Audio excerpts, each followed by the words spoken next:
Hello again. Now we're going to make Matilda's Nutty pie crust. This is a wheat-free, sugar-free, very easy pie crust to make.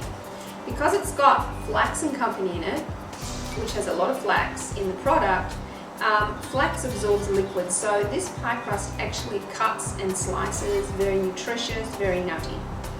I cook with virgin coconut oil. So what I've done is I've pre-prepared this pie dish, and I've put some virgin coconut oil in the bottom of it. And so what we're going to do is we're going to put a cup of flour, and you can add, it can be gluten-free by putting rice flour, spelt, tapioca flour, whatever kind of flour that you want is fine. So you put that into a bowl. And then this one, we're going to use the coconut, sorry, I'm looking from the wrong direction.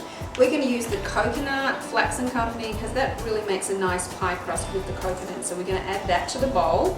We're going to add half a cup of ground pecans.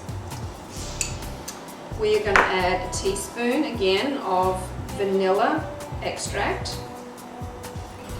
Actually, you can add a little bit more of that. And all we're going to do is we're going to mix it with water. And I know you would think, well, this doesn't sound like it's going to taste great, but it is fabulous. Start adding some water until it gets to, you know, fairly like crumbly kind of pie, crusty kind of texture. Don't worry if you get it too wet, because it's going to be put into the oven and the flax will absorb the extra liquid. Obviously it can't be really runny, but the flax will absorb a lot of the liquid. If you want, you can add apple juice instead of water. That makes it a little too sweet for me, but I like to just have the water crust.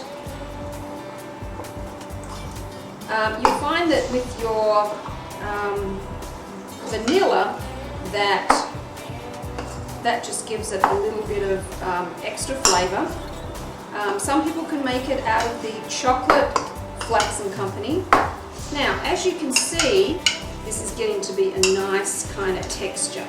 Now, what we're going to do, keep the camera there, Jim. What we're going to do is we're going to put this into the bowl, and we're going to press with our hands around the bowl. Now, this is a little liquidy, this is a little wet, but it's fine. So we're going to press it all around the bowl. Get it right up to the sides. Now, as I said, the chocolate one also makes a great crust. This is very easy. Very nutritious, very high in fiber, protein, low in calories. Okay, how are we doing?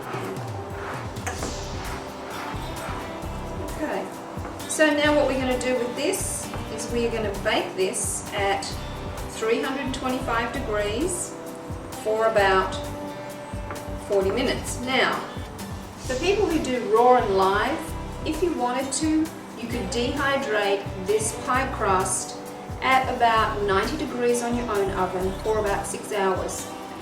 And that would come up as a nice raw pie crust, and then add your own filling.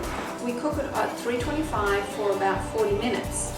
You don't put the filling in the pie. You cook the pie crust so it's like 80% cooked, then you put your filling in, and you cook the pie for as long as the recipe says. But this is your actual pie crust, and you're not putting your filling in straight away.